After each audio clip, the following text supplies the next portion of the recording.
Kids, और आज हम इस वीडियो में पढ़ेंगे 12th की फर्स्ट यूनिट रिप्रोडक्शन के बारे में।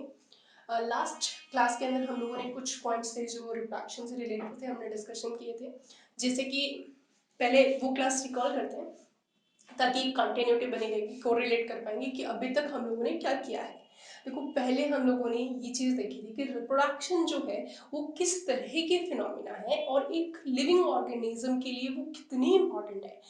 ऑल्दो हमें ये चीज़ पता चल गई थी कि जो रिप्रोडक्शन है वो किसी भी ऑर्गेनिज्म की एक एसेंशियल करैक्टरिस्टिक्स फीचर है ऑर्गेनिज्म का, बट वो उसकी डिफाइनिंग फीचर नहीं है। ये चीज़ याद रखिए पहले तो, क्योंकि बहुत सारे ऐसे एग्जांपल्स भी हमारे सामने थे जो कि रिप्रोडक्शन नहीं कर सकते थे और वो जिंदा थे, जैसे कि स्टेराइल जो कपल, ह्यूमन कपल है, म्यूल है, वर्कर हनी बी है, इस तरीके से।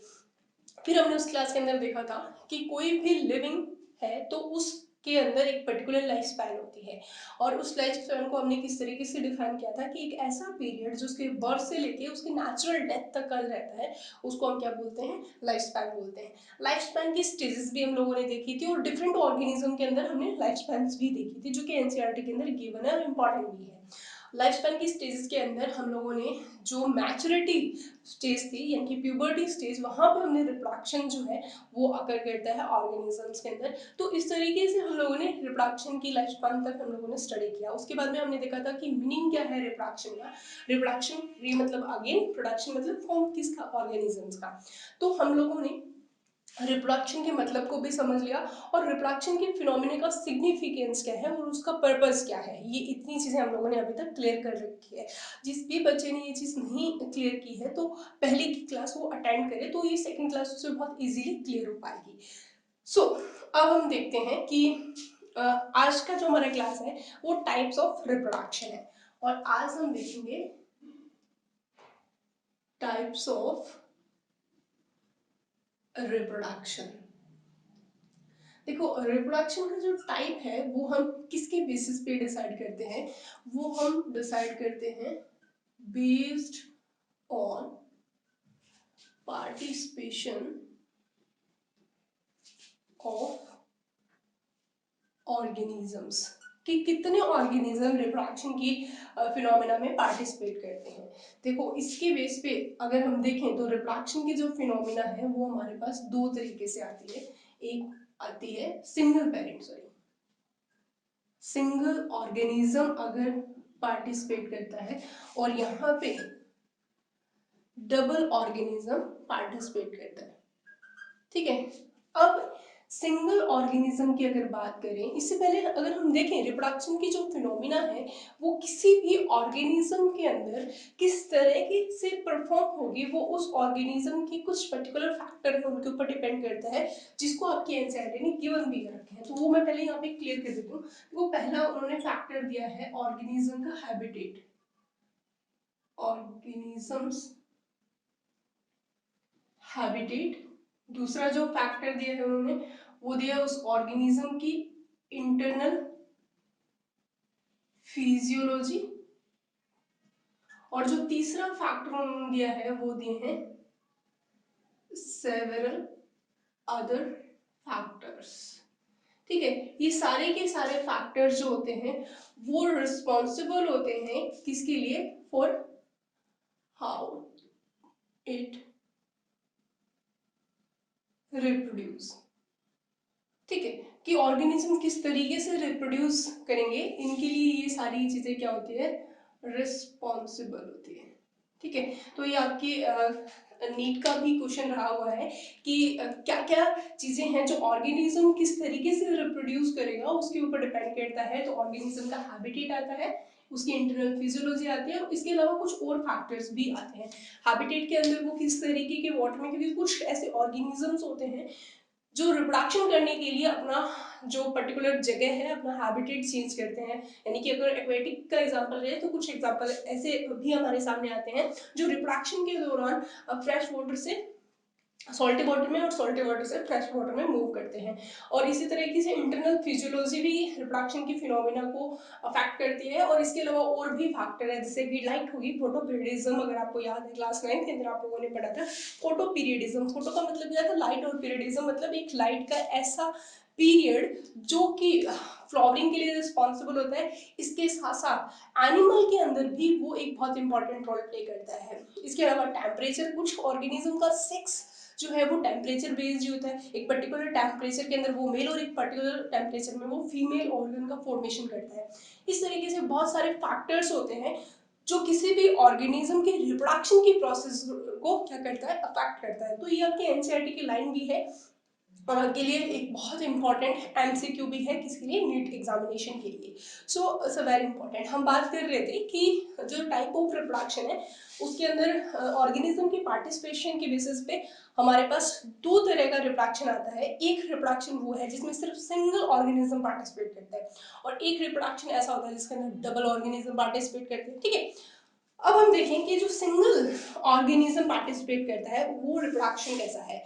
यानी कि आप यूं समझ लिए, इसके अंदर सिंगल पेरेंट क्या करेंगे, पार्टिसिपेट करेंगे, और सिंगल पेरेंट क्या प्रोड्यूस करेंगे, ऑफस्प्रिंग्स प्रोड्यूस करेंगे। तो हम लिख सकते हैं इसके अंदर सिंगल पेरेंट प्रोड्यूस ऑफस्प्रिंग्स। ठीक है, सिंगल पेरेंट जो होते हैं वो क्या प्रोड्यूस करते हैं, ऑफस्प्रिंग्स प्रोड्यूस करते हैं। ठीक है, जबकि डबल के अंदर क्या होगा, इसके अंदर two parents with opposite sex produce offsprings। यहाँ पे इस चीज को बहुत अच्छे से क्लियर करना कि यहाँ पे जो टू पेरेंट्स हैं वो अपोजिट सेक्स हैं, क्योंकि इसके अंदर अपोजिट सेक्स का मतलब है एक तो क्या रहती है फीमेल और एक पेरेंट क्या रहता है मेल, तभी जो रिप्रोडक्शन होता है वो डबल ऑर्गेनिज्म का रहता है। क्योंकि कई बार क्या होता है बच्चों की स्टेटमेंट में सिर्फ सिंपल लिखा होता है कि टू पेरेंट्स पार्टिसिपेट करते हैं, एक में लिखा होता है two parent with opposite sex. ये ऑप्शन कभी कभी बिल्कुल लास्ट में दिया होता है। एग्जाम के अंदर जो बच्चा है बहुत जल्दबाजी करता है और इस तरीके के क्वेश्चंस आ जाते हैं तो वो थोड़ा ओवर कॉन्फिडेंट भी हो जाता है, उसको लगता है अच्छा ये चीज़ तो बहुत आसान है, मैं जानता हूँ बहुत अच्छे से, ये इसके बारे में बात हो रही है सेक्सुअल रिप्रोडक्शन के बारे में। तो हो सकता है कि वो फोर्थ स्टेटमेंट तक ही ना जाए और उसको एक झटके में या फर्स्ट ऑप्शन में ये ऑप्शन मिल रहा है कि two parents produce offsprings, that is a sexual reproduction. तो भाई वहां पे अपोजिट सेक्स होना बहुत जरूरी है, दो फीमेल दो मेल इस तरह के फिनोमिना नहीं परफॉर्म करेंगे। एक पर्टिकुलर कंडीशन के अंदर अलग जाओगे तो वो कहानी अलग है, लेकिन यहाँ पे नेचुरली दो फीमेल और दो मेल कभी भी ऑफस्प्रिंग्स को प्रोड्यूस नहीं कर सकते। तो यहाँ पे आपको अपोजिट सेक्स मेंशन करना बहुत जरूरी है। ठीक है, तो अब हम देखते हैं कि ये इस तरीके का जब रिप्रोडक्शन होता है, ये जिसके अंदर सिंगल पेरेंट प्रोड्यूस करता है ऑफस्प्रिंग्स, और इसको हम क्या बोलते हैं, सेक्सुअल रिप्रोडक्शन। ठीक है, और जहां पे इस तरीके से दो पेरेंट्स क्या करते हैं, पार्टिसिपेट करते हैं, तो ऐसे जो बनता है उसको हम क्या बोलते हैं, सेक्सुअल रिप्रोडक्शन। ठीक है, अब हमारे पास सीधी सी बात है, अगर टाइप ऑफ रिप्रोडक्शन की बात करें तो हमारे पास दो टाइप आ गए, एक तो क्या है एसेक्सुअल रिप्रोडक्शन और सेकंड क्या है सेक्सुअल रिप्रोडक्शन। इस एक पर्टिकुलर कंडीशन की अगर हम बात करें कि टाइप की बात करें तो आप डायरेक्ट भी बोल सकते हो कि सेक्सुअल है एक सेक्सुअल है, लेकिन अगर हम ऑर्गेनिज्म के पार्टिसिपेशन की बेसिस पे बात करें तब आप इस तरीके से इसको क्लासिफाई करोगे। जो एसेक्सुअल रिप्रोडक्शन है वो और सेक्सुअल रिप्रोडक्शन जो है ये आपने क्लास 10th के अंदर बहुत अच्छे से, मतलब इसका जो बेसिक फिनोमेना था आप लोग पढ़ के आए, लेकिन हम यहाँ पे फिर से रिकॉल करने जा रहे हैं क्योंकि हम सारी बेसिक चीजें क्लियर कर रहे हैं, क्योंकि 12th क्लास जो है वो बोर्ड के साथ साथ नीट के लिए भी उतनी ही इम्पोर्टेंट है। ठीक है, तो हम ये सारी चीजें बहुत अच्छे से क्लियर करते चलेंगे। तो जो सेक्सुअल रिप्रोडक्शन है इसके बारे में हम देखते हैं कि इसके अंदर क्या क्या चीजें होती है। देखो, जो सेक्सुअल रिप्रोडक्शन है इसके अंदर अगर पहली चीज देखें तो इसके अंदर नो मियोसिस, इसके अंदर कभी भी मियोसिस की फिनोमिना नहीं होती, बिल्कुल सही, और नो गैमेट फॉर्मेशन, ठीक है, इस फिनोमिना के अंदर ना ही गैमेट बनेंगे। ठीक है, जब गैमेट नहीं बने तो नो फर्टिलाइजेशन। ठीक है, ना ही फर्टिलाइजेशन होगा। ठीक, और जिससे ना ही वेरिएशन आएंगी, नो वेरिएशंस। ठीक है, नो इवोल्यूशन।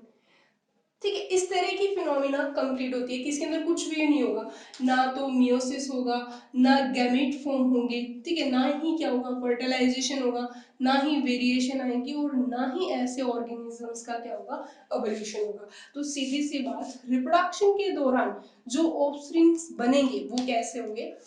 रिप्रोडक्शन के दौरान जो ऑफस्प्रिंग्स बनते हैं वो अपने पेरेंट के जेनेटिकली भी प्लस मॉर्फोलॉजिकल क्या होंगे, आइडेंटिकल होंगे। और ये डेफिनेशन बहुत बहुत बहुत इंपॉर्टेंट है, यानी कि ये सेक्सुअल रिप्रोडक्शन के दौरान जो ऑफस्प्रिंग्स बन रहे हैं वो क्या है, वो ऑफस्प्रिंग्स जो है वो जेनेटिकली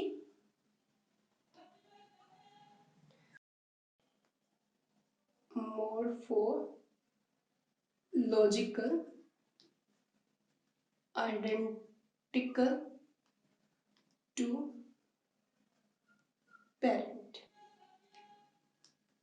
ठीक है, पेरेंट्स जो है उनके बिल्कुल जेनेटिकली और मॉर्फोलॉजिकली दोनों ही कंडीशन में क्या रहते हैं, वो आइडेंटिकल होते हैं। तो यहाँ पे हमारे सामने एक डेफिनेशन आती है, वो डेफिनेशन क्या है कि अगर कोई अपने पेरेंट की जेनेटिकली और मॉर्फोलॉजिकल सिमिलर है तो उसके लिए हम एक वर्ड यूज करते हैं और उसको हम क्या बोलते हैं, क्लोन्स बोला जाता है।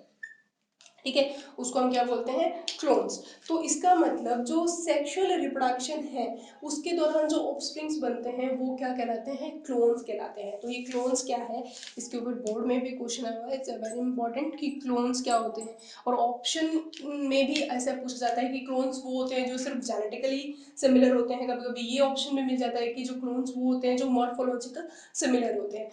तो आपको क्लियर हो गया होगा कि क्लोन्स का फॉर्मेशन, अगर ऐसा भी पूछ लिया जाता है कभी कभी कि क्लोन का फॉर्मेशन सेक्सुअल रिप्रोडक्शन के दौरान होता है या एसेक्सुअल, ये लिखा इसके नीचे है लेकिन that is a part of asexual reproduction की बात कर रहे हैं, अभी हमने सेक्सुअल स्टार्ट नहीं किया है।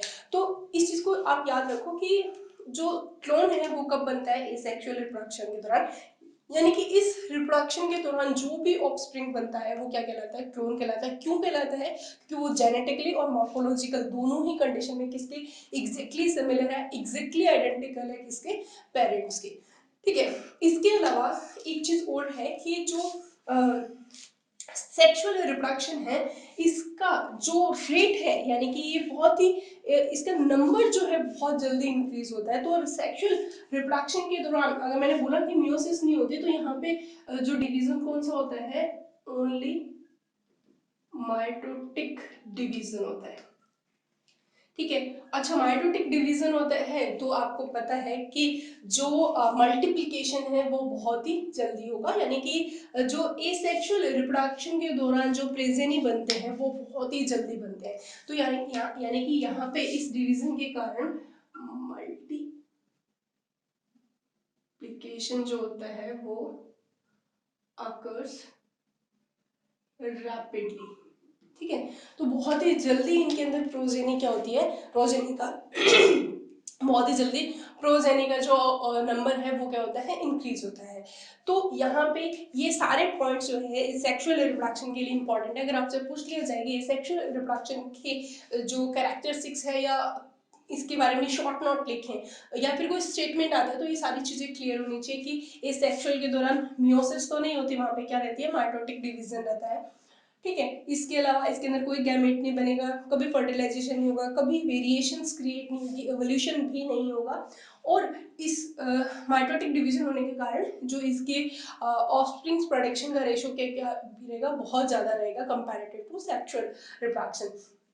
अब हम बात करते हैं एग्जाम्पल की। तो एग्जाम्पल रहता है कि हमारे सामने कि इसका एग्जाम्पल क्या रहेगा। ठीक है, एसेक्सुअल रिप्रोडक्शन है वो बेसिकली किसमें प्रेजेंट होता है, सिंगल सेल ऑर्गेनिजम्स में प्रेजेंट होता है। ठीक है, लेकिन इसके साथ साथ ऐसे प्लांट और एनिमल जिनका ऑर्गेनाइजेशन बहुत ही सिंपल है, यानी कि बिल्कुल सिंपल प्लांट और एनिमल के अंदर भी हमें एसेक्सुअल रिप्रोडक्शन देखने को मिलता है। सिंगल सेल ऑर्गेनिज्म के साथ साथ दोनों चीजें ही आपके एनसीईआरटी के अंदर भी मेंशन है। मैं आपको बार बार एनसीईआरटी का रेफरेंस इसलिए दे रही हूँ बच्चों कि चाहे बोर्ड का एग्जाम हो चाहे नीट का एग्जाम हो, NCERT is a very very very important book. ठीक है, तो एनसीईआरटी का हर एक स्टेटमेंट आपको क्लियर करना बहुत जरूरी है, उसका हर एक सेंटेंस का मतलब आपको पता होना जरूरी है, उसके एक एक डायग्राम को क्लियर करना बहुत जरूरी है। ये सारी चीजें मैं आपको क्लियर करवाऊंगी, एक एक टॉपिक क्लियर करवाऊंगी, लेकिन आपको क्लास समझने के साथ साथ एनसीईआरटी को क्लास के साथ साथ रीड करना होगा। मैं आपको श्योरिटी दिलाती हूँ कि ऐसा एनसीईआरटी का कोई पेज पे ऐसा स्टेटमेंट डायग्राम वर्ड नहीं होगा जो आपको क्लियर नहीं होगा।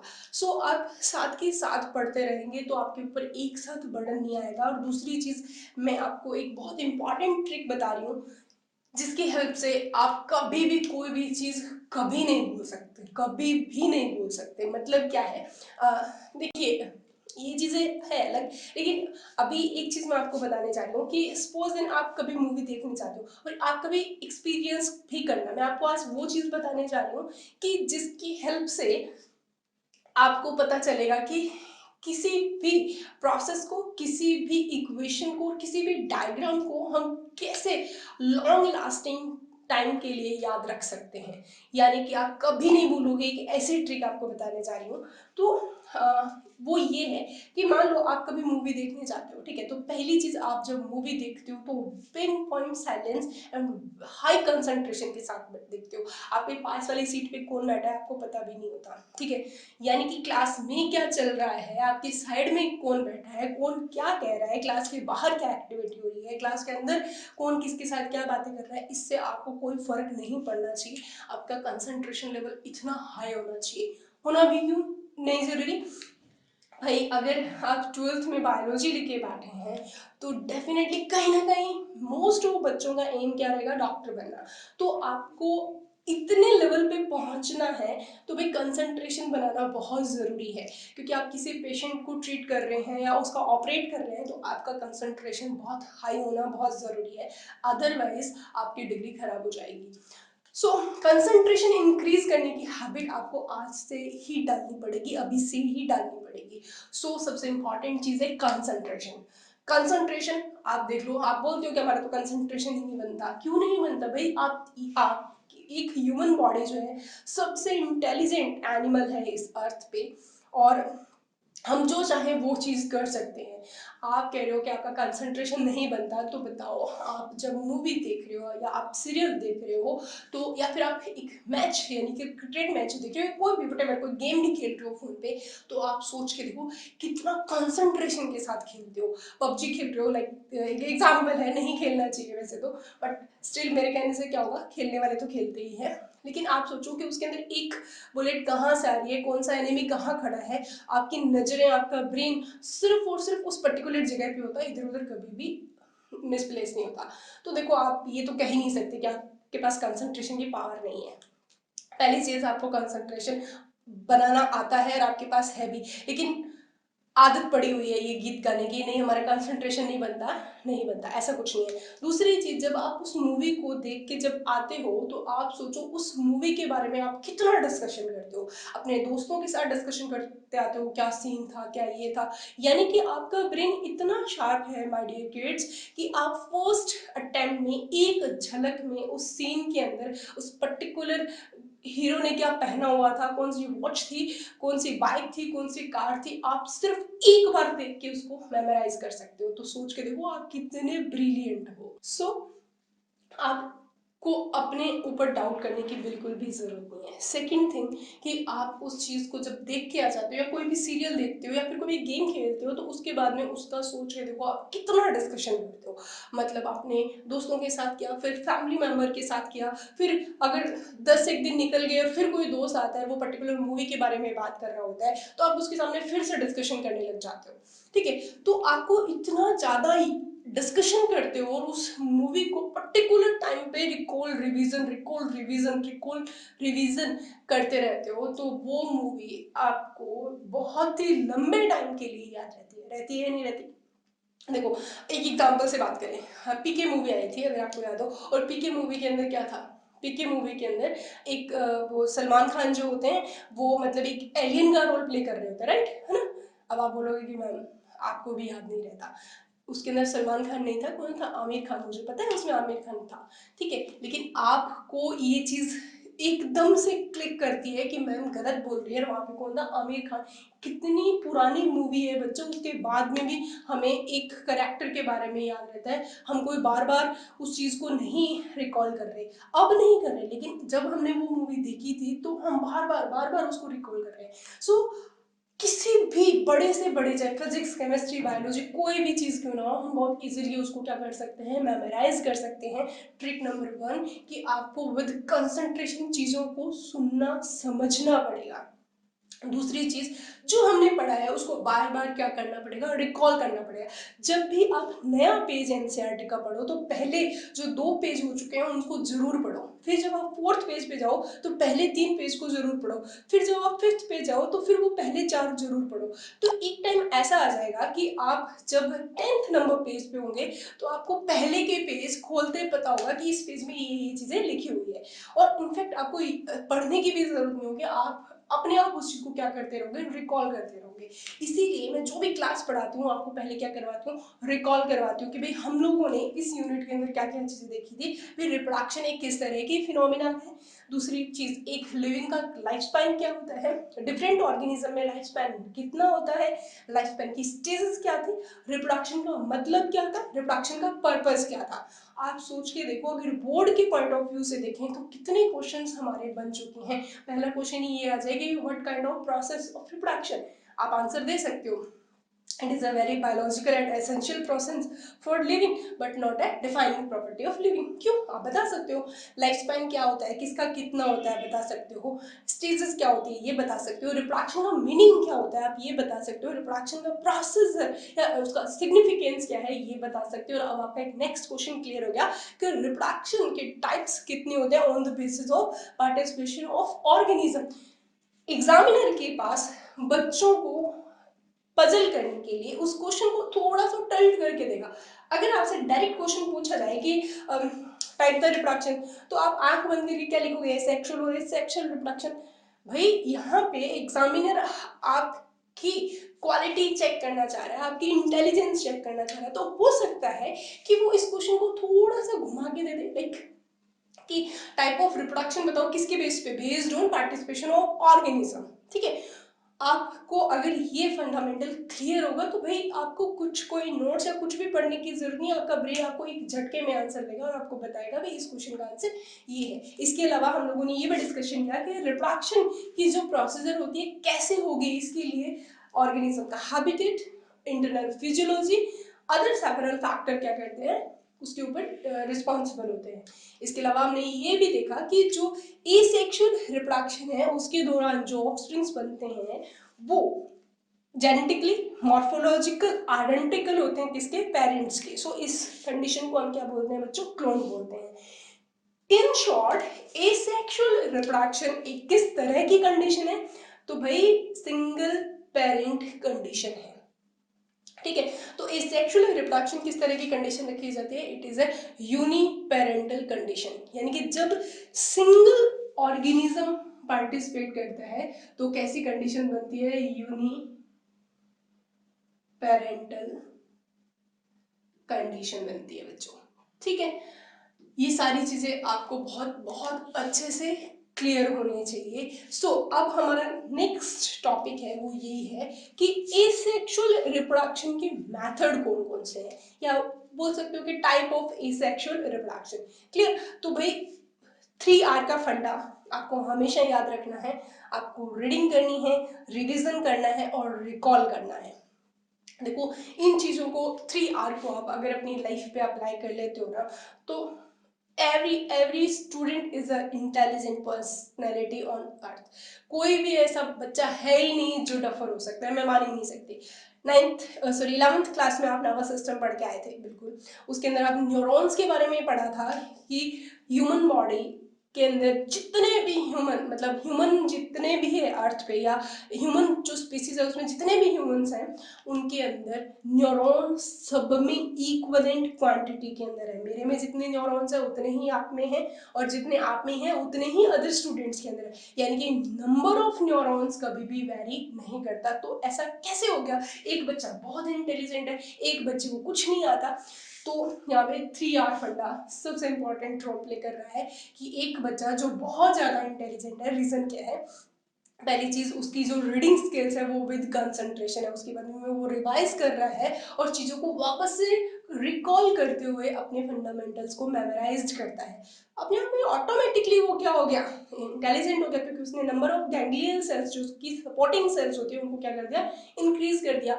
और जो कुछ लेजी स्टूडेंट्स होते हैं वो सोचते हैं एग्जाम के टाइम पे जाके पढ़ेंगे, तो भाई उनका तो केस ही अलग हो गया।